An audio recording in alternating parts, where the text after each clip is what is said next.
I've got a penny here, and this is a coin that could be signed. And I've also got a stack of business cards here, and what I've done is I've just folded one of them so that I can create this nice sort of little pouch for the coin. So I'll show you what it looks like inside, almost like a kangaroo's pouch. It can go down inside the business card just like that, as you can see. And now what I could actually do is have you hold and pinch this yourself, so there's no way anything could happen to it, except for the fact that something already has. It's completely vanished from the business card actually, until I want to bring it back.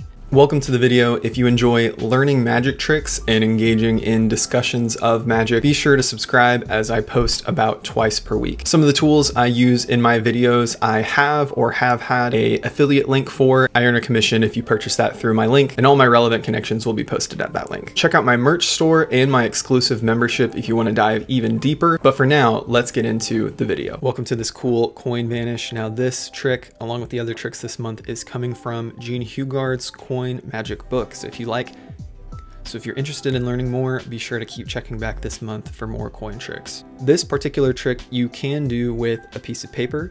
You could also do it with a dollar bill, although there is some cutting and gluing or taping involved in this. This is basically like a little gimmick you can have on you. You can do it with a playing card, but to mix it up, I wanted to use a business card in this case. And it's always great if you are a working performer or if you're trying to get gigs, if you have a business card that you can actually do a trick with, that's always helpful. So all you have to do is cut a portion of one business card or dollar bill or playing card, whatever it is, and it's going to be taped to a normal one that you then fold.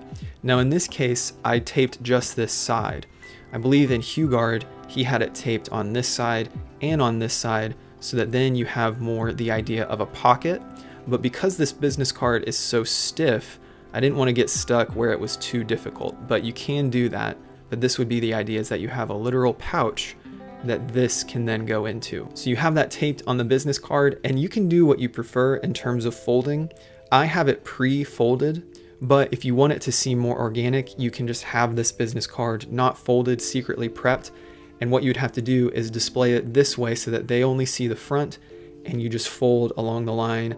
If you do it backwards, that might actually help you, and then you can fold it forwards so that whenever they see it from the front, because of the fold, they won't really be able to tell that there is an extra piece here, okay? So you're gonna look for this to be the image. And you notice that I have it not perfectly square. This allows for this image where you have the coin kind of sticking up. So the illusion is that it's gonna look like it's going into here, right? But because you have this extra sleeve, it's gonna secretly be able to come out. So display the coin, have it signed. You might have more than one business card out just so that this looks like it's, you know, not special, it's amongst the others, and that you have one that you're gonna fold up. And then as you put the coin in, I would have this toward you briefly, just briefly. You're gonna display it in a second, but this just allows you the freedom to make sure you get it in that pouch. Now, if you don't have it open like this, you can do more of like a squeeze method. And if you've kind of prepped your card to open up for you in that way, it might be easier than when you're in performance for it to kind of have that pouch ready for you. That way you can place it in right here.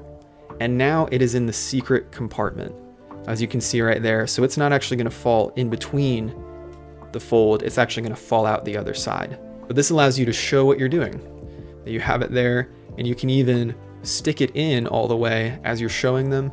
The only angles you have to worry about are holding it too far forward where they would end up seeing, you see it just fell out so easily.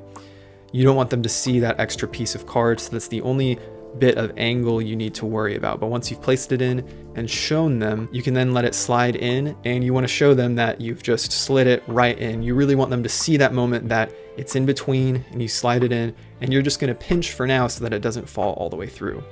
Come over with this hand and keep pinching, and now you're going to hold it here, and you're going to be basically ready for a finger palm in your, for me this is my subordinate hand because I'm left-handed, but hold it wherever is comfortable for you. You still have it pinched, and now you're going to gesture for them to hold their hand out, and this is the critical moment. As you have them hold their hand out, all you have to do is loosen this a little bit. You see how easy that is? you just loosen your hand, and that's going to fall into your finger palm position.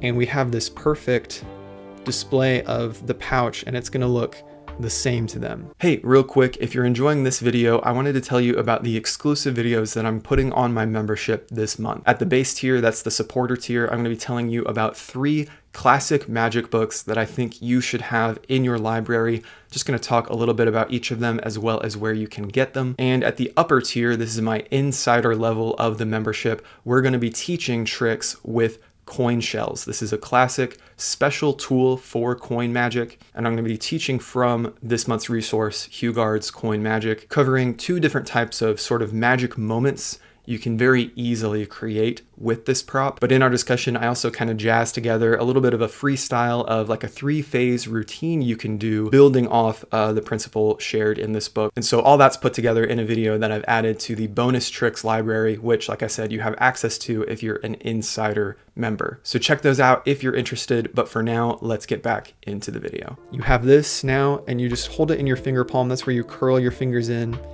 and you just kind of hold your hand naturally. You can place this in their hand. You can have them place their other hand on top. At this point, you have this coin. You can place it in your pocket.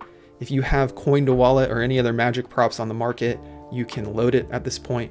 But for an impromptu, you can just stick it in your pocket. Now you have all the focus here. You have them lift their hand, and you can display that the coin is completely gone. Now this side is going to be completely clean in terms of showing them it's not inside that pouch anymore. If you want to show the other side of the card, depending on your object that you chose, obviously you can see how that would be discrepant. So you might do like a quick display. You also could, this is a little subtlety, fold it inward a little bit and show, but that might be overdoing it in terms of choreography. They might think, why are you being weird in that way, right? So I think just a quick display might work for you, but you want to examine the object. You know, if it's a dollar bill, it might be easier because the dollar bill hides a lot. In this case, there might need to be a quicker display. In any case, holy cow, you have just made a coin vanish in their hand from their hand. That's pretty cool. And of course, you can then reveal where that coin went. And depending on the size of the secret compartment, you don't just have to do a penny. It's really just going to depend on how much leeway the size of your compartment allowed. So when it's pocket change, maybe you want to do a quarter or a dime if you want to go smaller. And then if you do that, what you can do is you can have the audience sign this coin. It can be their signature. And if you want to make it fun, before you get to this part where you put it in, on the clean side, you can have them draw something here. So maybe you have them sign this and you say, hey, in the middle, would you draw like a circle for me and fill it in? You have them do that. And this is a presentation I've seen for many other tricks as well. You have them do that. You fold this up, you do this. Now look at all this. You have all these things that are signed. Have them hold your hand out so that you can get access to the coin and pocket it. And then when you place this in their hand and they have their hand on top, you can have them do this kind of imaginal where imagine that drawing they made is actually a black hole and that coin is going to be whisked away somewhere.